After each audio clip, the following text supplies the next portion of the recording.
My name is Bernard.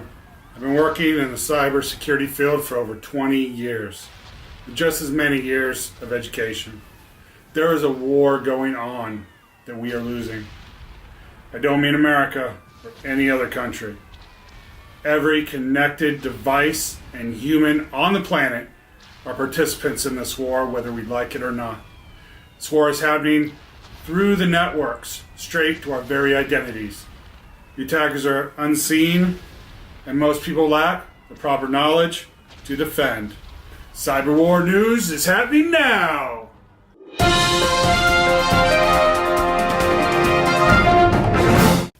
This is Cyber War News Now, reporting on the cyber war for April 23rd. Current top headlines are: Iran hackers hacked, no insurance in the cyber war, and easy passwords still common. Let's discuss what is happening in the field. An APT, or Advanced Persistent Threat, may have either business or political motives. APT processes require a high degree of covertness over a long period of time. The advanced process signifies sophisticated techniques using malware to exploit vulnerabilities in systems. The persistent process suggests that an external command and control system is continuously monitoring and extracting data from a specific target. The threat process indicates human involvement in orchestrating the attack. A hacker with the online name Lab Duktigin leaked a set of hacking tools belonging to Iran's espionage groups, often identified as the APT-34, Oil Rig, or Helix Kitten on Telegram. The leak started somewhere in mid-March and included sensitive information, mostly consisting of usernames and passwords. The hacker leaked the source code of 6 hacking tools: Glimpse, Poison Frog, Hypershell, Highshell, FoxPanel, and Webmask. Many cybersecurity experts, including Chronicle, Alphabet's cybersecurity division, confirm the authenticity of these tools. Along with these tools, the hacker also leaked the content from several active backend panels where victim data had been collected. This data was collected from both government agencies and private companies. The hacker also leaked data from APT-34's past operations, sharing the IP addresses and domains where the group hosted web shells and other operational data.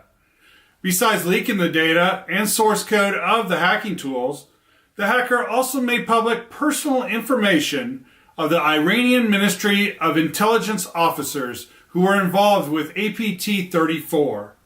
Operations including phone numbers, images, and names. The hacker admitted on the Telegram channel that he has destroyed the control panels of APT-34's hacking tools and wiped their servers clean. So now the Iranian espionage group has no choice other than starting over. Going by the leaked documents, it seems that Duktigin also had some grudge against the Iranian Ministry of Intelligence, which he called cruel, ruthless, and criminal. It's likely this group will alter their tool set in order to maintain operational status.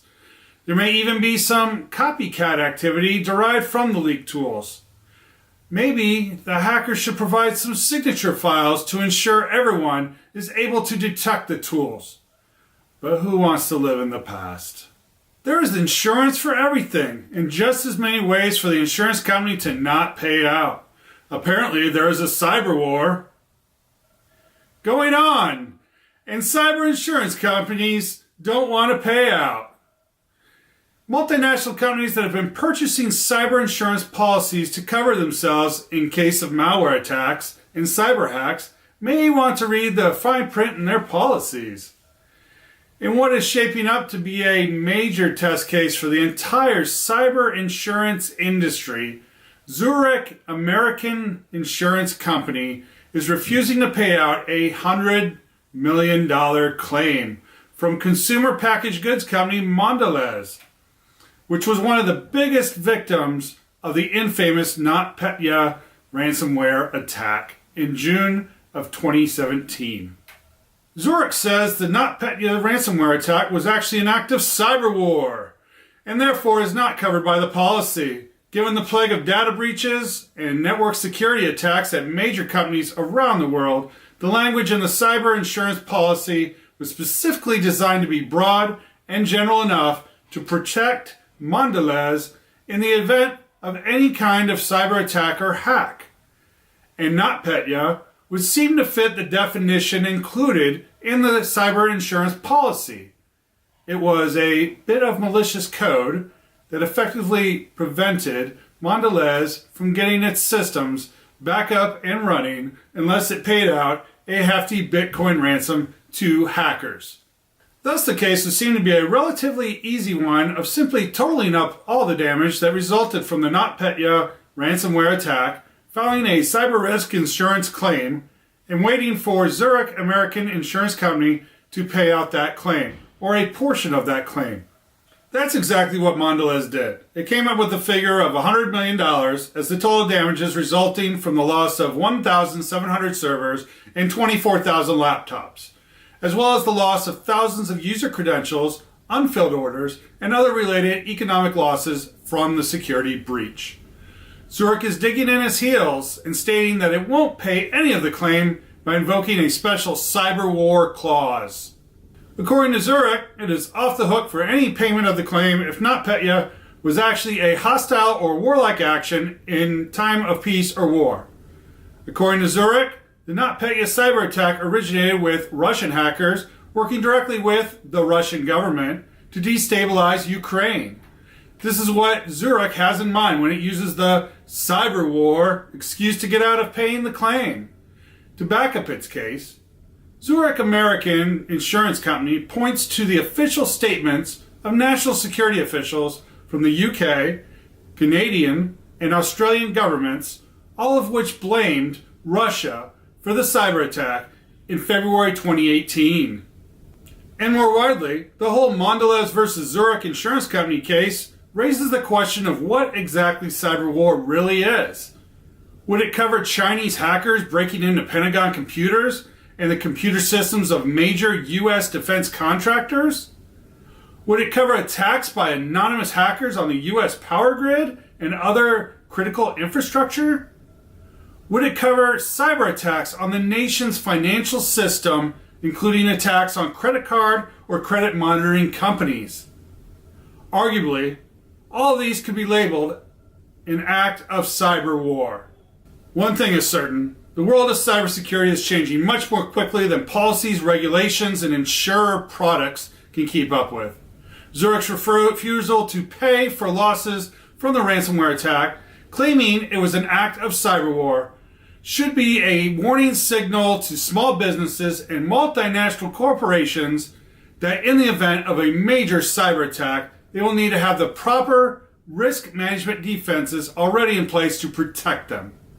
They can no longer count on insurance companies to bail them out. Passwords are used everywhere, so it makes sense that most people would use the same easily rememberable password on all of their accounts.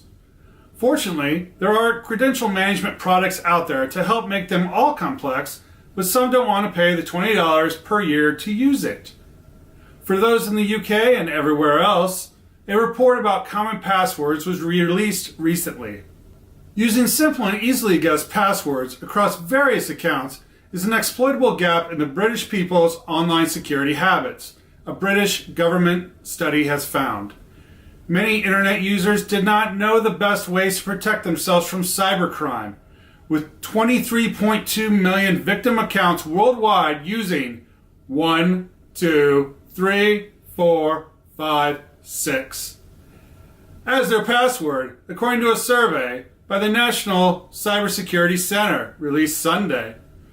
Only 15% of the survey's 2,500 respondents say they know a great deal about how to protect themselves online, and the lack of awareness is particularly prominent amongst older people, the survey said. Password reuse is a major risk that can be avoided. Nobody should protect sensitive data with something that can be guessed, like their first name, local football team, or a favorite band. The survey said 1 in 3 rely to some extent on friends or family for help on cybersecurity, while older people aged over 65 are particularly reliant. Some 70% believe they will likely be a victim of at least one specific type of cybercrime over the next 2 years, and most people feel there would be a big personal impact. The NCSC said it hoped to reduce the risk of further breaches by building awareness of how attackers use easy-to-guess passwords or those obtained from breaches and help guide developers and system administrators to protect their users. In a war we cannot see, knowledge is your only defense. Stay safe, stay secure, and we'll see you next time. I hope this video provides you with current information to prepare a cyber defense strategy. Please provide a like, and don't forget to share with those you care about. If you'd like me to discuss a specific issue or have a question, please leave a comment below. Don't forget to subscribe to this channel and all of my social media outlets so you don't miss any of the top news from the cyber war. Thanks for watching.